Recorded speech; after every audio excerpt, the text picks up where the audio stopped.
très chers auditeurs. Nous revoici encore une fois en direct de la paroisse de Jérusalem. Aujourd'hui, nous recevons notre papa, le dernier Jacques Abemba. Nous sommes toujours dans notre grand thème qui dit le choix. C'est vrai dans le livre de Deutéronome 39. Par là, moi, je comprends que tout fait et tout mot venant de l'homme est la conséquence d'un choix. Je donne un exemple. On peut faire le choix de respirer ou de bloquer sa respiration. Donc, tout ce que l'homme fait est un choix. Même s'ils ne se rendent pas compte. Voilà ce grand thème. J'aimerais vous demander qu'est-ce que vous pensez. Merci beaucoup, ma sœur Shekina Moumou. Je dis merci pour la question et votre édition pour éclaircir les paix des peuples de Dieu. La parole du Seigneur, c'est une lampe à nos pieds. Donc, c'est une lumière qui est là pour nous éclairer. C'est une lumière là pour éclairer le monde. Et la parole de Dieu est comme une lampe qu'on a mis sur une montagne. Elle est là pour éclairer tout le monde. Voilà. Merci pour la question. Comme nous sommes toujours dans le thème principal qui est dans Deutéronome chapitre 30, le verset 19, il dit le choix.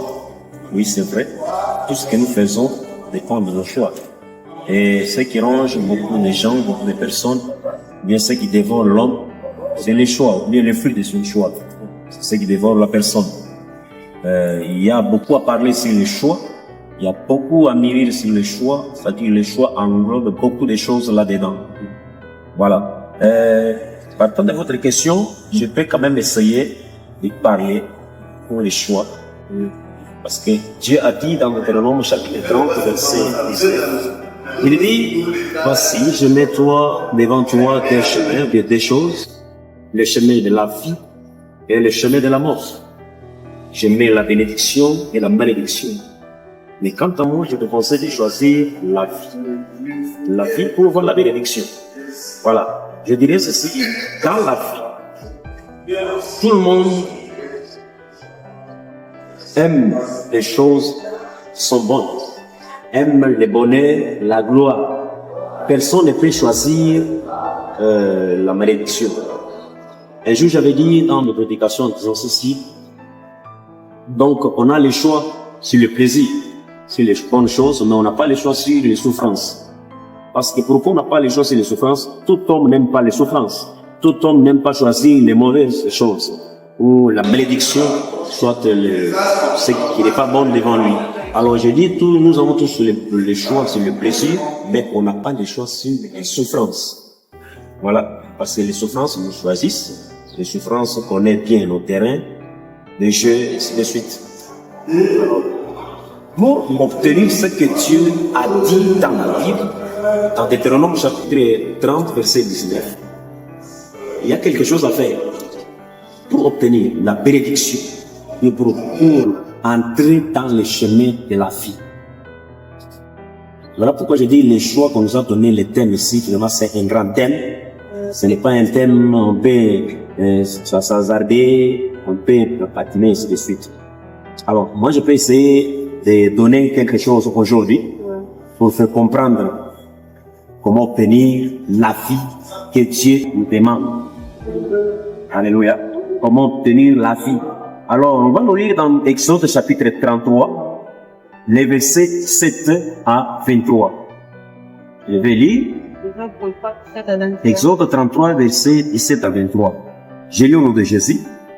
L'Éternel dit à Moïse, je ferai ce que tu me demandes, car tu as trouvé grâce à mes yeux, et je te connais par ton nom. 18. Moïse dit, fais-moi voir ta gloire. Ok? Oui. Moïse, ça c'est un choix. Oui. Fais-moi voir ta gloire. Il veut voir la gloire de Dieu. L'Éternel répondit, je ferai passer devant toi toute ma bonté, et je proclamerai devant toi le nom de l'Éternel. Je fais grâce à qui je fais grâce, et miséricorde à qui je fais miséricorde. 20 nous dit, l'Éternel dit, tu ne pourras pas voir ma face, car l'homme ne peut me voir et vivre. 21, l'Éternel dit, voici un lieu près de moi, tu te tiendras sur les rochers. Amen. Soulignez les rochers. Tu te tiendras sur les rochers. Quand ma gloire passera, je te mettrai dans un creux du rocher et je te couvrirai de ma main jusqu'à ce que j'aille passer. Et lorsque j'ai retourné ma main, tu me verras par derrière, mais ma face ne pourra pas être vue. Amen. Amen. Alléluia. Ça dit dans ce verset, quand Moïse a demandé à Dieu, si je trouve grâce à tes yeux, fais-moi voir ta gloire.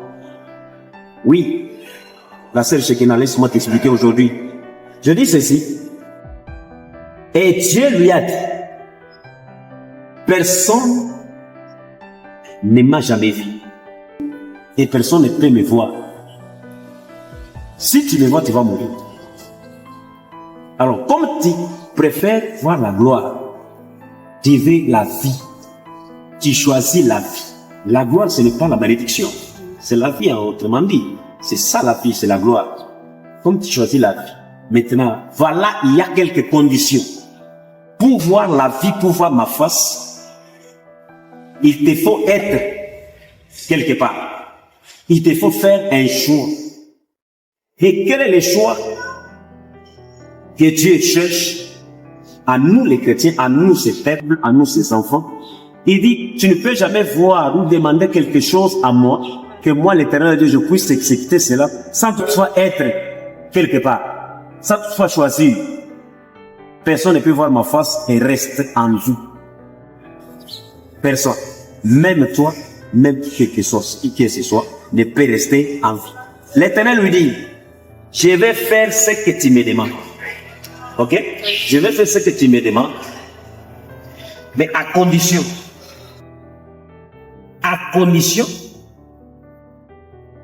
il te faut choisir pour te cacher dans un rocher. Alléluia. Donc, je vais exécuter ce que tu demandes. Tu demandes la gloire. Mais il te faut quelque chose, les rochers. Moi, Dieu, je suis là, je suis prêt à te donner ce que tu demandes, mais il te faut quelque chose. Et quelle est la chose? Dieu dit, je vais te mettre dans un rocher. Là où je vais te cacher avec ma main. Ouais, je vais te cacher avec ma main dans un rocher. Et quand je passerai, tu me verras par derrière. Car personne n'a jamais vu ma face. D'abord, première condition, je vais te mettre dans un rocher. Laisse-moi dire aujourd'hui, les thèmes qu'on nous a donnés, c'est les choix. Dieu a dit, choisissez la vie. Pour voir la bénédiction de Dieu. Ma sœur, si tu veux choisir, tu veux que Dieu te puisse te montrer sa gloire. Alors par là, d'abord, je définis la gloire. Directement. Ma sœur, je définis la gloire de Dieu, c'est la présence de Dieu. Si tu veux voir la gloire de Dieu, c'est-à-dire c'est sa présence. La gloire de Dieu n'est pas quelque chose qui est ronde, n'est pas quelque chose qui est carré, pour que tu peux toucher comme ça, non. C'est la présence de Dieu. Qu'est-ce que Dieu a dit? Il faut te mettre dans un rocher creux, et quand je passerai, tu vas me voir par derrière. C'est-à-dire, directement, nous comprenons que la gloire de Dieu, c'est sa présence dans la vie d'une personne. C'est la présence de Dieu dans la vie d'un homme. C'est ça la gloire de Dieu. Il a passé devant. Et lorsque Dieu a pris Moïse, il est allé le placer dans le rocher qui était creux. Donc en Swahili on dit dans lequel Moïse est entré, il a eu les rochers dans le et on va dire il a fallu qu'on mette la porte. Et la porte, Dieu lui-même a dit, je vais couvrir avec ma main. C'est ça la porte. Tu entres dans un rocher qui est creux, maintenant il reste quelque chose pour qu'il reste la porte, et la porte était la main de Dieu. Voilà. Et lorsque Dieu a mis Moïse dans les rochers, et il a couvert sa main. Si vous lisez Jean chapitre 10, verset 9, Jésus dit, je suis la porte. Ok? Je suis la porte. Celui qui entre par moi sera sauvé. Il sortira C'est-à-dire, il entrera et il sortira vivant. Vous voyez?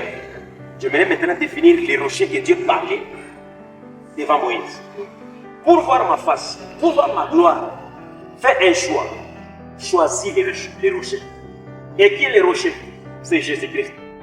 Dès que tu as, donc dès que ma sœur, tu es en Jésus-Christ, tu verras la gloire de Dieu. Si tu es en Jésus, tu verras quoi? La gloire de Dieu. Tu verras tout ce que Dieu a déjà préparé pour toi. Ce n'est pas en dehors du rocher que tu peux voir la gloire de Dieu. Moïse, il était en dehors du rocher. Dieu a dit non, non, tu demandes la gloire, mais tu es en dehors du rocher. Mais il te faut entrer dans le rocher. Comme on nous a donné le thème du choix, j'ai dit maintenant, ma sœur, il faut choisir les rochers. Et Jésus s'appelle lui-même, il est le rocher des sages. N'est-ce pas? Des sages ou des sages? Des sages. Ah, il est le rocher des sages, le rocher fondu. Ok? La différence entre le rocher et le sable. Si tu construis sur le sable, ta maison va s'écrouler. Mais si tu construis sur les rochers, ta maison sera intacte. Si tu construis ta vie sur les sables, moi j'imagine que les sables, c'est-à-dire comme sur les futilités, les diables, ta maison va s'écrouler. Mais si tu construis ta maison sur les rochers, qui est Jésus-Christ, ta maison va rester intacte. Voilà pourquoi je dis qu'aujourd'hui, pour les grands thèmes et les choses que tu m'as dit, qu'est-ce que tu attendais par là, quel est votre vision? J'ai dit ceci. Il nous a demandé de choisir la vie. Et la vie, pour voir la gloire de Dieu, pour voir cette vie, il te faut être dans les rochers. Et le rocher, c'est Jésus-Christ. Jean chapitre 10, verset 9. C'est Jésus-Christ de Nazareth. Pour que Moïse puisse voir la gloire de Dieu, il a fallu que Moïse soit dans les rochers. Pas en dehors des rochers. Les rochers, je te mettais dans un rocher gré, qui tourne. Entre dedans. Et il est la porte, il va te trouver lui-même. Alléluia. La Bible dit lorsque Moïse était dans les rochers, et Dieu a passé, et la vie de Dieu parlait derrière les dos. Que Dieu soit béni. Amen. Merci beaucoup. Maintenant, par là, le rocher est représenté comme Jésus-Christ. Donc, la vie que le Seigneur nous demande, il de choisir la vie, la marche Des villes. Oui. Donc, la vie, le Seigneur Jésus-Christ qui est représenté comme ce rocher. Les rochers créés. Nous sommes vraiment bénis. Et nous sommes merci pour cette prestation. Et de la prochaine, nous serons avec une émission, nous serons tout à fait de la prière. Merci beaucoup, ma sœur Shekina. À la prochaine, nous serons dans une émission et nous allons parler de la part du Seigneur. Et le Seigneur va nous aider pour la foi, comment la foi influence la vie d'un chrétien.